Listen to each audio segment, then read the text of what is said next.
Welcome to episode 4 of the Nats FM podcast, which is brought to you by Synadia, the stewards of the Nats project.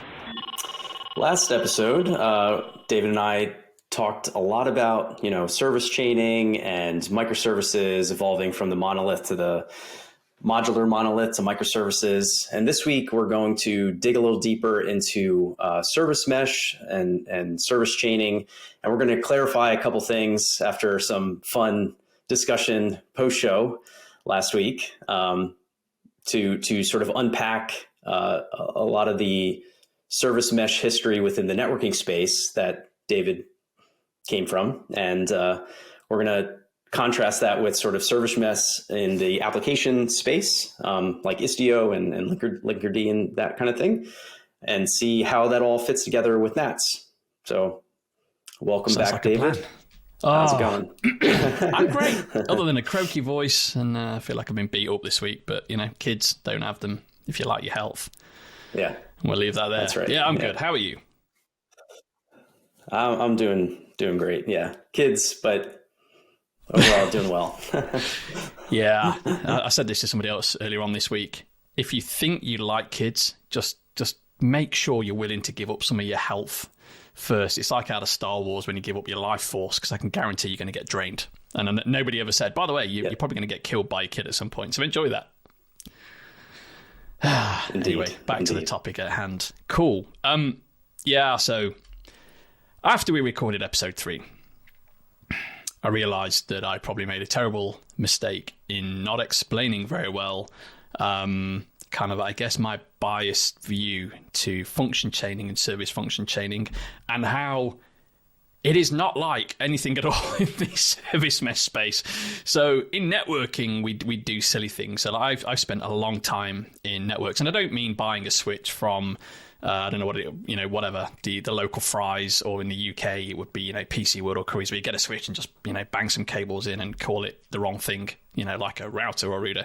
But I mean actually designing data center networks, ISP networks, kind of colos and all this kind of stuff, and also been in the vendor space, so understanding the network operating systems and how they function on the device and how they talk to the ASICs on the devices as well. So I've been in some deeper networking stuff.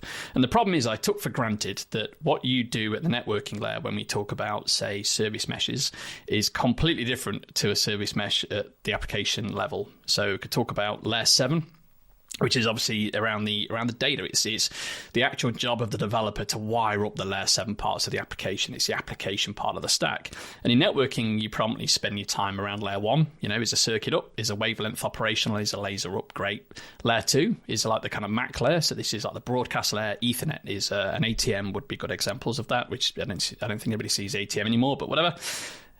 MPLS at layer 2.5, which I'm not going to go into, but layer 3 IP, give me an IP address and then take a port, which is a port on a slot of an IP address. And we do all these weird things. And in networking, it's quite normal to say have a gateway receive or a firewall receive some traffic and then make a decision on some data in that packet or the IP packet, and then steer it. And what you do, you go, hey, if I'm coming from this range of IPs to this range of IPs, then I'm going to shove it down this VLAN very specifically to an intrusion prevention or intrusion detection device. And that's going to go off to an enterprise proxy, and the enterprise proxy then says, it's over the other network path, and that's going to be a web application firewall, and the web application firewall goes through something else, which turns it into a bunch of NetFlow records, all in line again, it's all in the same network path. And eventually, after all this messing around and other firewalls and load balancers and everything else, you eventually get to the web server, which might actually be an L7 proxy under the control of the developer. And what I did, I completely conflated all of that with service meshes. So I started banging on about service chaining and doing sequential stuff, thinking there was clearly some stuff I'd not read somewhere. So I'd gone off and gone, yeah, this is normally networking. And I went off and looked at Envoy and Istio, and I was like, oh, damn, this really kind of doesn't exist on this side of the fence at all. So I wanted to clarify by, first of all, kind of going, sorry, listeners and watchers, I really messed up and threw you off the scent. But I still stand by Nats can do some useful stuff in terms of all this stuff. So yeah, sorry, Byron. I apologise for the confusion. But I think it's a good talking point, though. And you raised an absolute banger of a question not long after we discussed this offline as well. And I'd love to dig into that more. But yeah, so hopefully that's clarified some things.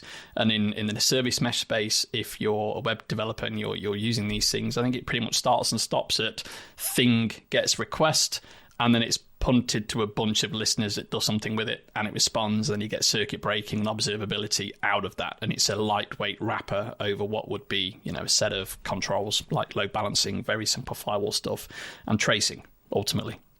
Oh, and the version control as well for like ABs and all that kind of stuff. Yeah, no, that's great. So yeah, I think so. Let's start with sort of you touched on it, but defining what today's service mesh looks like and sort of what it provides you, and then we can sort of peel that back, because I think there's another side to this, which will lead into that question that you alluded to, which I think is interesting in and of itself, of saying like, all right, if I'm an application developer, all I care about in theory is just my business logic that I have to write to do my thing, right? But there's so many layers under the covers that could be exploited in a positive way, and to actually simplify the developer experience, to remove operational overhead, to remove infrastructure overhead, all that kind of stuff.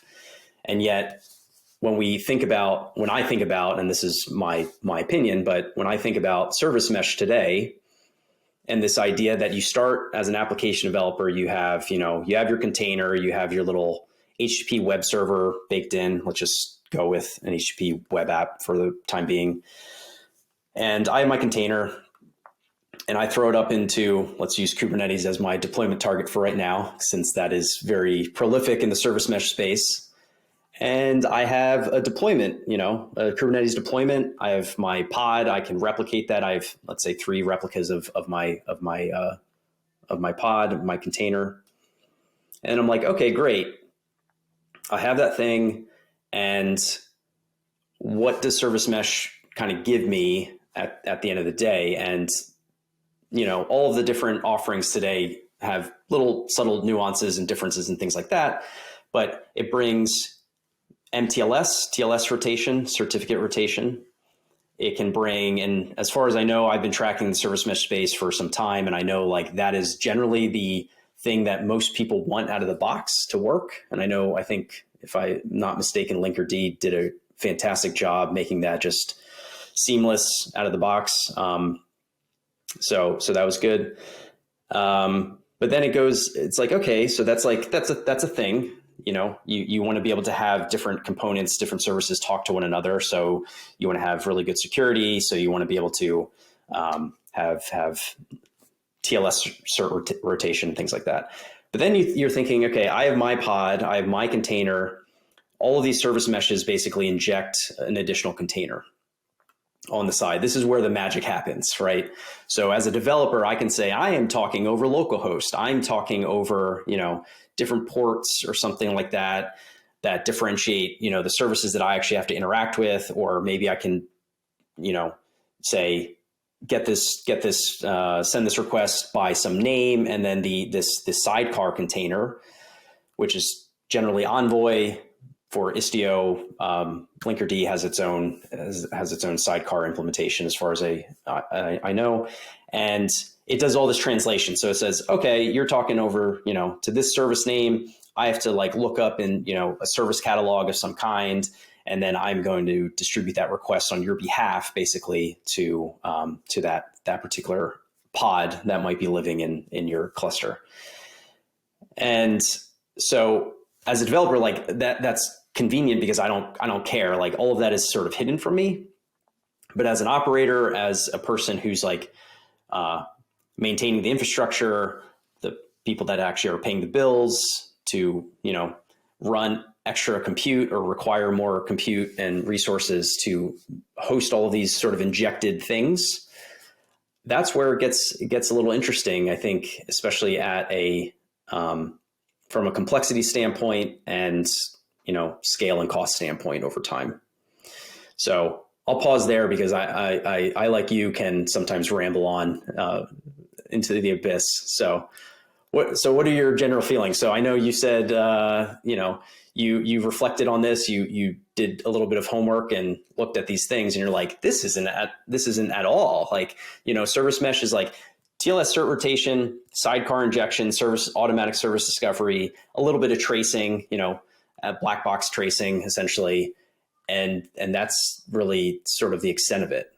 Yeah. So my thoughts immediately, I mean, if we kind of jump up above the service mesh level, I get the needs from a developer point of view. You inject this kind of black box set of controls and capabilities over some code that you've written. It makes your life easier in some ways, but then you end up losing all of this. I don't know. Can we say you end up losing resource headroom as more containers are added, more complexity is added, and all that stuff? So you gain some nightmares in other ways. But I still don't think that pattern works very well when you decide to have a service that lives off Kubernetes, and then you can go, oh well, we can create a resource which points to that, and it's like, well, that's not really the same thing as keeping things on net. So you end up with then abstractions to make all this muddy. And I just think my general set of feelings are the reliance on an infrastructure team and the developer, it grows. But then you still end up with this kind of opaque networking piece. You end up with your networking stack, an infrastructure team that might run Kubernetes and all the rest of the stuff and work. Maybe you want to call it like an SRE or whatever that will work with the developer team, and then you've got the development team. And I still think there's more scope to bring the development skills downwards and low some of that opaqueness. And I know, like with automation, for years I was in the automation space, and it was like the problem is you used to have to do game days where you turn automation off because people don't know what they're doing anymore. It's like the automation stopped working. What do we do? Oh dear. So yes, it means running CLI commands. It means doing manual commits. It means doing manual deploys and all this stuff.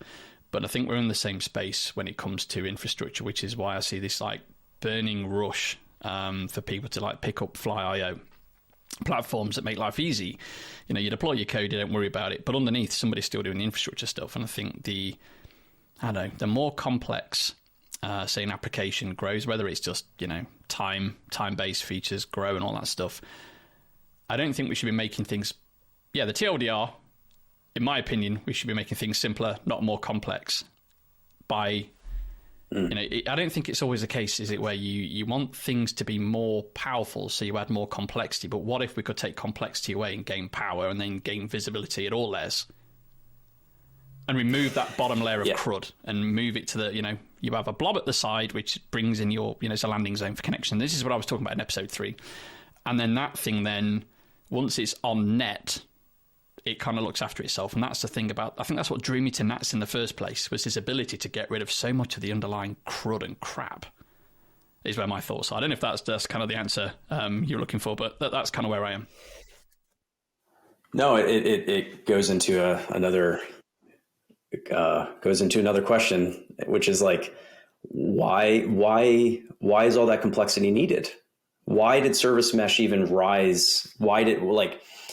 And I've used Kubernetes in anger for years, and it's nothing, Kubernetes is fine. It works, and it's great for its purpose. It's container orchestration at the end of the day. And I think everyone tries to tack on all these CRDs and all these crazy freaking things, on it. And that's fine. That's their choice. But from a container orchestration standpoint and resiliency standpoint, it's nice and it works.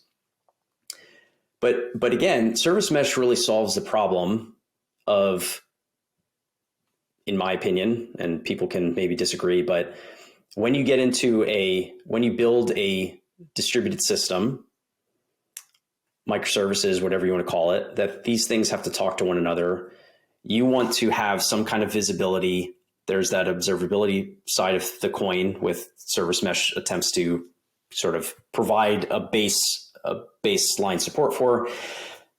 TLS, again, that's another thing. And then the other one, which I think is interesting, because I frankly think those two things are sort of orthogonal problems to why service mesh came to be in the first place, which was like load balancing and service discovery.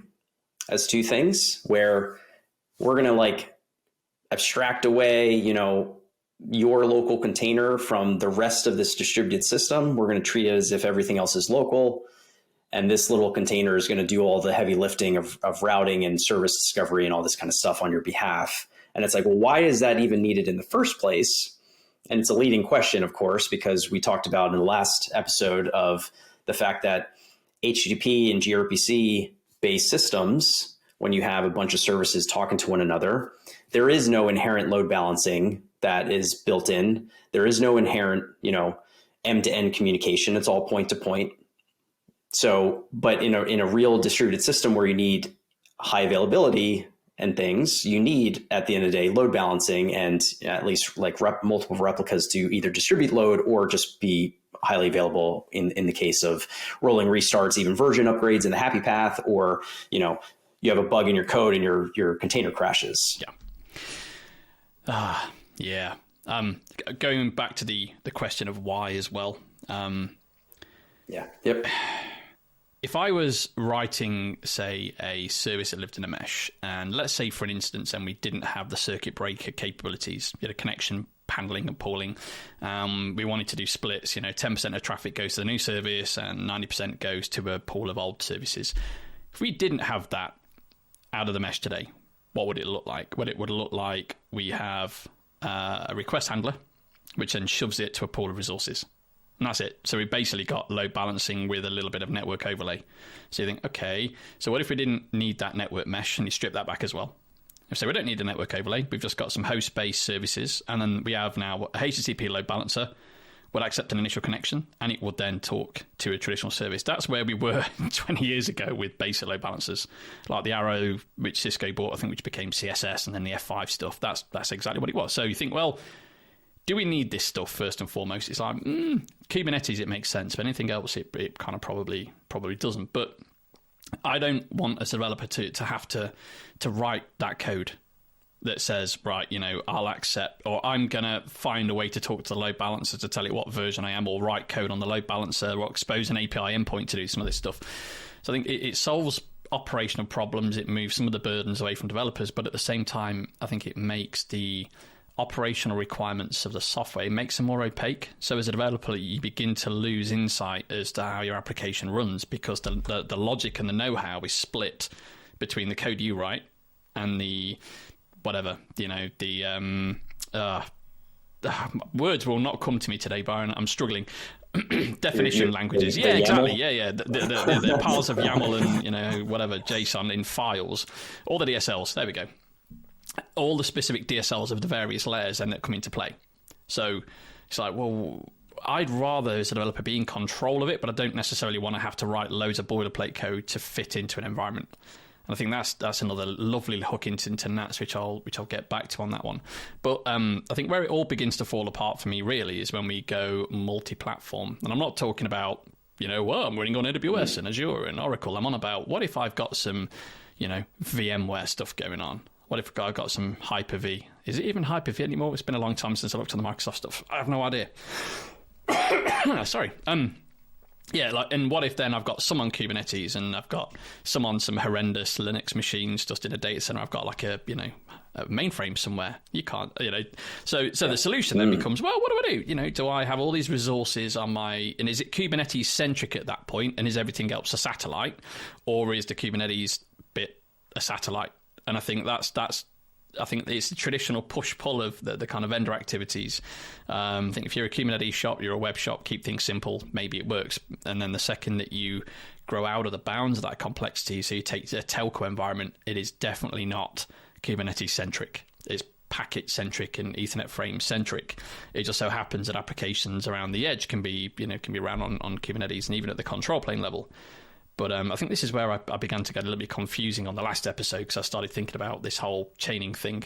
It just turned into a really bad description. But to go back to something I was saying earlier on, like if we strip things out of the service mesh and actually look at what we've got, NATS can cater for so many of those requirements. So, for instance, and I'm gonna set you up here. I know you can answer this, so it's not really cruel of me. But let's say we have a HTTP proxy. So request comes in for get Bob, I don't know, /Bob. And then let's say I want an 80-20 split. I want 80% of my traffic to go to version 1, and I want 20% to go to version 1.1. How would you solve that in NATS? Oh, yeah. So NATS supports this general concept called subject mapping. And it's this idea that given a sort of, and if we use, the get and the path, for example, as like the public interface, right, the public endpoint, that could get mapped internally to literally a weighted mapping of saying, this is the input subject or input path and method. And then there's basically, it gets mapped to a .v1 and a .v2. And then the downstream handlers are subscribed, to those two particular more concrete versioned endpoints. And then they would get the traffic based on that weighted mapping. And so they would both be able to respond depending on which endpoint is or which version's reached. And each one would just respond accordingly based on that distribution. So it's really straightforward. Well, I'm glad you said that, because I want to pick this apart hop by hop, because that's what I'm from. So step 1. User from browser makes get to /Bob. No other data. All that the user knows is this is the URL that I've clicked on Google. Information comes in, right? So let's assume then your HTTP proxy has got some basic stuff. It's allowing you to access that URL. There's no authentication required. There's no authorization required. And then let's say the proxy says, right, all I'm going to do is I'm going to bridge that get to Bob to subject Bob. And then takes a get, says, hey, whatever. It might even be a very, very simple body that gets put onto the subject. It might be source IP, their browser information, maybe some headers from the browser shoved onto that subject, and then something listening to Bob picks that up. So step 1, proxy, map it onto subject. But like you said, subject mapping. So let's say then the proxy pushes it onto Bob. What happens at that point in terms of the subject mapping? Yeah. So you have the ingress proxy. You do some mapping of HTTP message to a NATS message, which again, NATS supports headers. You map basically the method and the path to a subject, and then you can encode anything in the body or just keep it empty and encode everything in the headers. And then you can say it basically would do a NATS publish on behalf or a NATS request on behalf of that message. Once the server receives that's when the subject mapping is actually transparently enforced or when it actually happens. It says, okay, I observe this, subject. I see there's a mapping for it. I see that it's actually a weighted mapping to two different endpoints. So .v1, .v2, and then it just sends it along, basically delivers that message on behalf of that mapped subject to a active subscriber. And where's that configured? That can be configured in 2 places. Glad you asked. That can be configured statically within your server config. So, and you can hot reload that without any downtime. So you can keep changing that if you want sort of a simple configuration like that. And then if you're using our, fancier, more scalable, decentralized authentication mechanism, you can encode this as a JWT claims basically within the account definition. And so you can define subject mapping on an account by account basis, which is our multi-tenancy mechanism within NATS.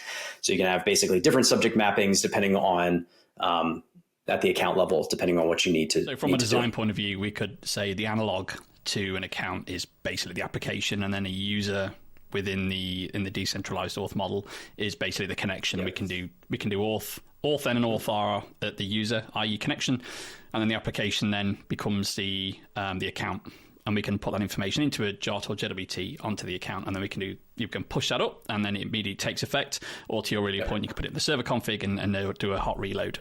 So that's okay. And then once that mapping takes place, and then what do? You deploy your V1 and V2 listeners onto those subjects. And, take this blob of code, give it a config and say, right, you're on subject V2, take this, this is my standard code. You're now listening on V1. Happy days. And then immediately from receiving the initial request, the proxy maps it onto Bob. Bob then gets mapped onto Bob.1, Bob.2, depending on the weights.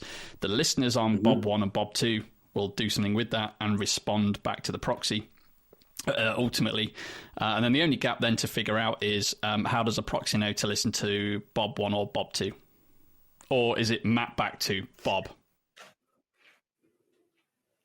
Yes. Yeah. So that also is all beautifully transparent. And the reason is because when you, and this is a little abstraction that's provided in the NATS clients, but fundamentally when that proxy is basically saying publish to Bob, the server handles the subject mapping, that's fine. If you expect a reply back, right, within that HTTP handler, on the message, when it publishes it, it actually supplies a reply subject that is unique. You can think of it as a UUID. It's not, but it's fully unique within the system. That message gets passed along to downstream, whichever listener actually receives that message, whether V1, V2, and then it knows that, oh, I need to reply to this. There's a reply subject, and the client libraries have a convenience method, say like message.reply or respond or something like that. And under the covers, all it's doing is it's simply publishing a message back to that reply subject. And the responder in the Bob HTTP handler is basically just waiting for a set timeout that you can configure. And it's just going to wait until that reply comes back on that temporarily subscribed unique subject.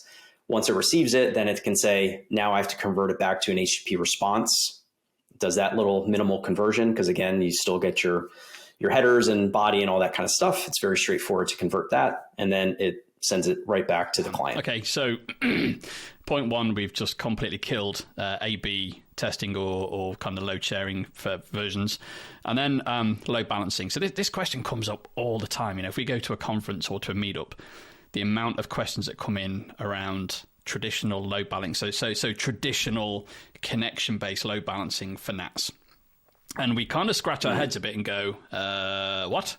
And for some reasons, so load balancing between two different NATS clusters is one thing entirely different to internal load balancing. So if we carry on talking about the Bob web handler, and then we start talking about high availability or even horizontal scalability, we can do some interesting things. So then let's say we have 80% of our users using V1 and 20% of our users using V2, and we've got an amount of IO per service running that's on the NATS infrastructure. So then, all right, I'm not going to take all the airtime here. Let's do this, Byron. So let's take the Bob example again. And then let's say we must be able to support, I don't know, like 100 concurrent users, and each server can handle 20 users, right? Let's keep the math simple. It is a Friday, so any issues with maths is entirely forgiven. I might laugh, but it's completely forgiven. So then let's say, right, we want to add in some headroom just in case we have a failure of one of the services as well. Just let's take some classic enterprise style modeling here. So 100 concurrent users, I want 80% of my traffic on V1, and I want 20% on V2, and I want some headroom on each one as well. So without using any connection load balancers, so no L4 connection load balancers, other than the HTTP proxy, which is just punting it onto the subjects, how would we do that in NATS? Right. So 80 and 20. We have each server can handle 20. It's terrible. As you said. It's probably written in Python or something. Let's just yeah. It's fine. No, that's cool.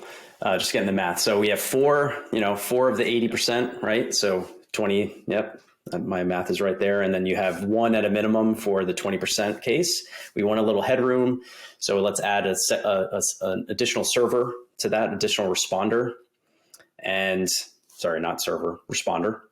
And so we would basically have 5 and 2 of 5 for the 80% case, let's say V1, and 2 for the V2 case.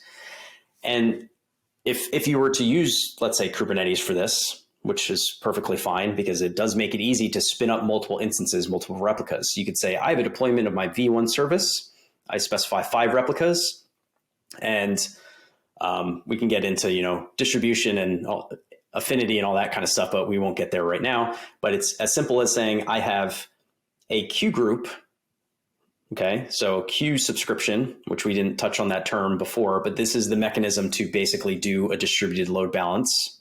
So all of the members that are deployed, all subscribing to V1 of Bob, they join this queue group, as we call it, and then transparently, the NAT server, when it chooses the V1, subject from the mapping, it's going to randomly distribute this request to one of those members of that group. And so you get random distribution of load. You have that additional server to be able to handle, in the case of one of the others overloaded or failure or something like that. And that's it. And you don't have to, put another load balancer in front or between that mapping and then those other replicas, for example. The NAT server just handles distribution properly as you would expect. And so you have that subject mapping, which does a weighted distribution, the weighted mapping. And then you have the second piece, which is the queue group mechanism, which actually does the load balancing across the members of that group. And that is a queue group is as simple as saying, when I set up a subscription, I literally just give a queue group name. So the queue group name with the subject that you're actually subscribing to makes that unique identifier for that particular group within the system. And at this point, we still have just the HTTP proxy, just the NATS infrastructure, and then we might have some scheduler underneath. Now, I know I'm going to, say, well, that might be Kubernetes with like a minimum, pod size or whatever. But the thing is, at this point, you can break apart that logic. So you could say, actually, we could use a KV bucket on NATS to say minimum number of services, 5, and you could have some keys that can be claimed. We can use it like would it be probably like a semaphore in this case, not really mutex, but we could put a lock with a number of resources. Yeah, we can leasing out. Exactly. But then what you might have, for instance, is you might have a service running on a VMware virtual machine. We might have one running on Hyper-V. We might have some stuff running on Kubernetes, and it can all run and get a claim from that KV. And all of a sudden, we can now make use of all the infrastructure. I'll finish that sentence off before I jump ahead. But my earlier point of bringing the devs and the architecture closer together has happened. We can now figure out how these things work and, spread the kind of one technology wide across the entire architecture. That, I think, is really, really powerful. Oh, yeah. I have another one for you. So let's take that a step a little bit further. So I think it's one of those things where we have this queue group concept, and that says, all right, distribute at random one of the members of the group. But to your point, you might have a case where you want to or need to distribute these workers, these handlers across not just Kubernetes, not in a homogeneous environment. Let's put it that way. And even more so, you might have clients that are not in a homogeneous region, a single region that is all the traffic is coming from this origin place. I know where you're going. Carry on. So here's the beauty of how NATS sort of handles this which is, especially if you're still doing straight up request reply, because that's like the simple thing for people to think about.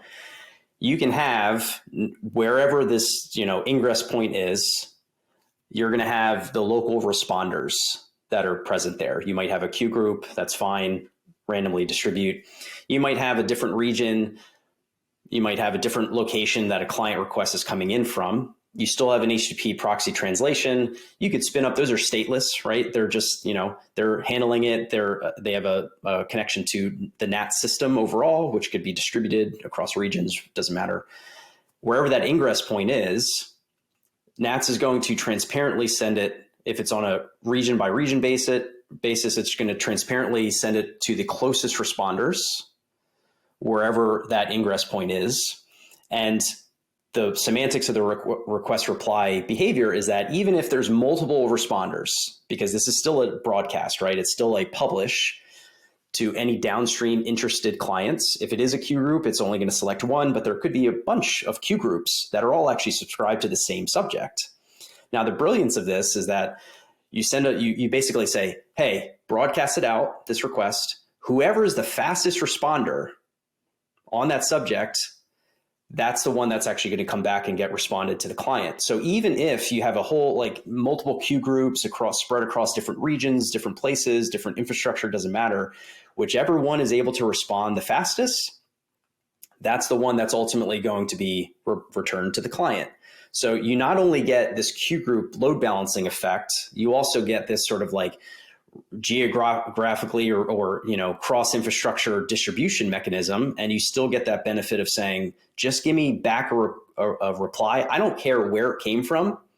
It's pinned to that subject. I don't care where it came from. It just give me the fastest one back, and that's the one that's going to be sent back to the client. Oh, and you've almost perfectly, and this wasn't planned. This is just organic in these conversations. And then we can't have this conversation now without talking about Anycast networks. Yes. So I set you up beautifully. Absolutely set up. This is like just a perfect game of dominoes. This is wonderful. Okay, so organizations are typically based in some country, but users on a good application are not. They're all over the globe. And the beautiful thing about Anycast is, so if you know about Anycast, apologies for the next 20, 30 seconds. I'll just give a brief overview of this. But Anycast is the ability to have the same IP range broadcast from, say, different data centers or different points of origin, which basically means you take Google's Quad 8, so 8.8.8.8 for DNS, and you might find that you've got a very different path to that DNS server. So I've got a very different path to it than Byron has, and they're probably different servers. And what happens is, the way the internet works is it's a distributed system. So the idea is that I can broadcast a set of IP addresses via Border Gateway Protocol, or BGP, and I can broadcast, let's say, from the West Coast in the US, and I could also broadcast the same set of IPs in London. And what would happen is my shortest path to that IP in the UK, providing the UK my ISP doesn't do anything weird, would be down to the UK point of presence or the UK POP. And for Byron, it might be West Coast. But the nice thing now, imagine then you could have a HTTP gateway, one on the West Coast, one on the East Coast, one in Ireland, one in London, one in Germany, one in Paris, what have you. And then they all bridge on to the same NATS infrastructure. And they've got the same configurations, which genuinely means at this point, you could have one set of services running globally, and the nearest one responds to that gateway, which is just incredible. So now you've got one NATS infrastructure. All right, you have a handful of gateways scattered around the globe, but then you have the fastest one response. And that's just, I think, a beautiful pattern that I don't think the service meshes give you today. Yeah, I know the multi-region service mesh, and even Kubernetes itself as a thing. You can scale it to a certain degree, and I know there's a lot of efforts. I don't know that space is quite as much, but I know it wasn't working out of the box. Like, a lot of effort has been put into how far can you stretch a single Kubernetes cluster? How do you do a multi-cluster setup? It's non-trivial as far as I know. And then overlaying service mesh on top of that, I'm not entirely sure how straightforward that actually is, but it's yeah, that was beautifully put. I think it's and as you would expect, if any one of those regions are down, then the routing just happens transparently. That's the beauty of it. You establish a connection to NATS. It's going to be, closest to, if you have an HTTP ingress, it's going to, whichever one's available that resolves quickest to your location, that's the one that you're going to use. But if the closest one is down, it's just going to resolve to the second, in line. And same thing with NATS. You connect to this NAT system, and whichever one is available, that's what you connect. The server is available. That's what you're going to connect to. But once you're connected, all the message flow is completely transparent across everything that can be local will be local, and everything that needs to get routed to the West Coast from the UK, it will do that, because there might be a service responder that only can answer David's question that is not local in his region. Yay. So I think at this point then, we've then done globally available systems through Anycast. We've done A/B. What do you call that? Load sharing? A/B testing? Canary testing? All that stuff. A/B. Yeah. Also then load balancing without a load balancer. So that's pretty cool. And we've done that without any network overlay requirements as well. So there's no network mesh required underneath. There's no encapsulation. There's no VXLAN. All this could be straight IP. because we're doing this over the NAT system. So then I guess there's some tricky little bits to figure out. One of them is connection management. Now, here's the thing with this. If your services are running, say, let's say each service, so let's talk about the Bob get handler again. So each service can handle 20 connections. If none of those services respond, you're going to get a timeout on the gateway. So we don't necessarily need to put any connection enforcement anywhere because the system self-organizes if no responses come in. But then the gateway could say, I've not had a response on Bob, and it could publish on like an infrastructure subject saying nothing on Bob's responded, increase the license count maybe, and then something listening says, I'm in a loop, I'm going to make that claim and add another server to the pool. And maybe actually every now and again the gateway says, actually I'm running at like 10 connections at the minute, and then a Reaper could go in and shut some of those services down. So I know what we've done is we've kind of exploded out a scheduler in a roundabout way, but I'm curious here because I think all this information, we talk about NAT so much and I think we take it for granted how we can use it, but looking through the lens of the service mesh, I think we've got some really powerful patterns to bring to the table here, and like I say, homogenize the developer experience across heterogeneous systems, narrowing the knowledge and reducing the knowledge so the knowledge becomes the same between operations and development. The operations can trace and figure out what's going on the same as a developer can. That's powerful, like really, really powerful. And all of a sudden, I've made the case you don't need specialized networking equipment because you're no longer just punting packets across a network. You're actually thinking about it at the application level. And I guess what I'm going to bravely say this, and I'm probably going to get shot for this, but reducing latency, increasing reliability all along, reducing as many hops, even transparent L2 hops. It's still a hop that you might not necessarily see. We can bring that to the table. I think that's really, really powerful. And what I would like to say is, I know we kind of harped on about this to the point where it kind of, I realised I've made a whopping mistake. But this whole thing of service chaining. So what if you wanted that pattern? I think lots of books cover this off, and we could talk about like the Saga pattern. But what we're actually talking about here is a chain of systems. So a gateway might hand over a request to system one, or let's say, listener one, responder one. Responder one does what it needs to do, hands it off to responder two, and it makes a clean handover at that point. So the gateway is just listening for maybe the inbox response or the EUID that you gave earlier on, and then it might pass it between a chain of components at that point. And I can almost hear a number of you going, that doesn't sound like a very good pattern. That sounds a little bit scary, but it's kind of just done in the networking space. You don't even know it's being done. That's the thing. So if you think, I don't like the sound of that, Dave, well, I've got bad news for you. Your ISP already does it. Your enterprise already does it. It's already happening whether you like it or not. But there are circumstances, especially in things like industrial control, where that might need to happen. And that's something we can do with NATs, whether you put the logic in the client code. So you could say anything received on Bob v1 can go to like Bob dot, I don't know, hand over something or other, and something else could be listening to that. Yeah, enrich. Yeah. So then the only problem then becomes the developer experience. And I think we could probably do this in terms of, what's it called? DDD. Domain-driven development. You have to be familiar with what the different teams are, what their language is, how they want the payload to come in, what they're going to give you back. And coordination between those systems becomes harder because then it goes back to what we were saying about the Joe Armstrong thing. Contracts between systems become really important at that point. If you're going to hand off the thing entirely, and then you need a WAL. I think you need a write-ahead log just to kind of keep a track of. But if you think about it like a baton, you're passing a baton around different services. The team might need to mark off on a piece of paper, received the baton at this time, I've done this, and I'm handing it over to see. But networking used to work like this, by the way. Have you ever heard of token ring? The same thing. I so what used to happen in token ring, it was basically a token being passed around the network, and each device would have a slot to do something on it. But what we're talking about in this instance is handing a payload off to a system and just forgetting about it. Don't keep a connection open. Only the proxy waits for the response from the last responder in the chain. But I think out of telco, I think industrial like IoT and IIoT is probably the only space where maybe that's relevant. But it's an interesting one. And this is why I got my kind of like pants all twisted up on the last episode, because I couldn't quite reconcile the difference between the networking space service mesh or NSMs and L7, layer 7 service meshes.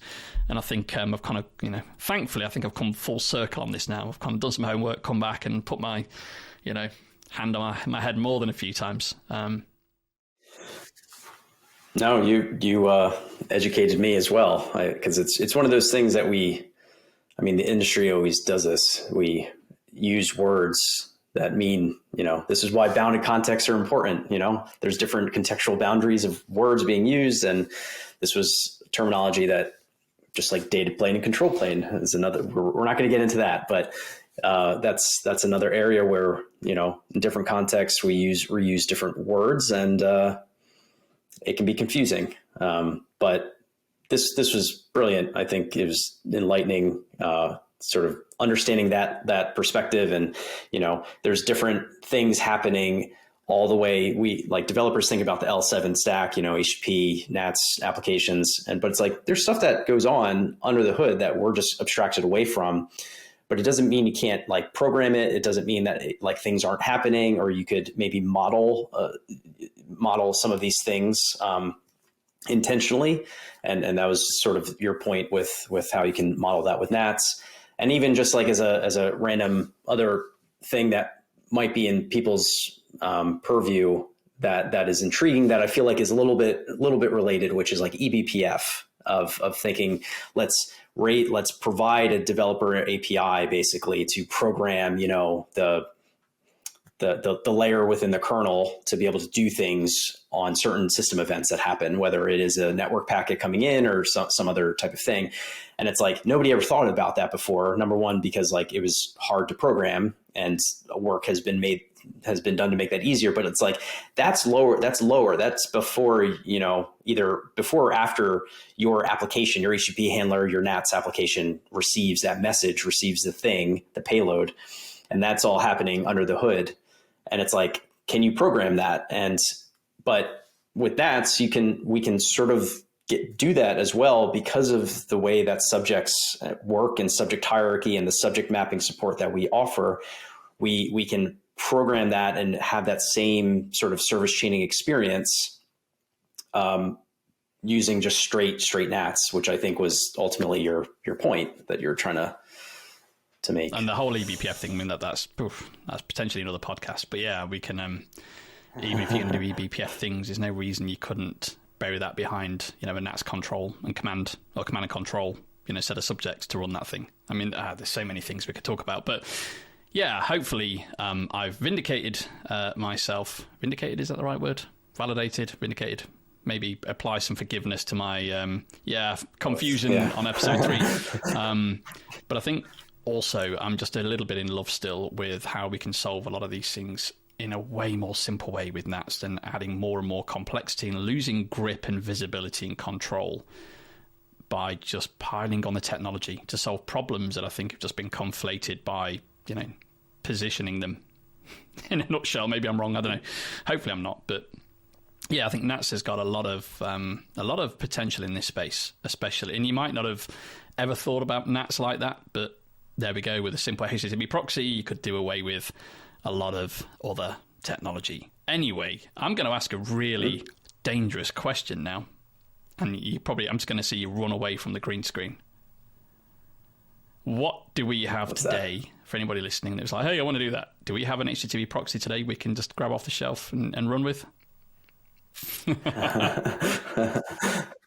Well, there's certainly there's a handful of good blog posts out there, and there's a handful of existing projects that, there's different opinions on how you do a translation. It is pretty straightforward.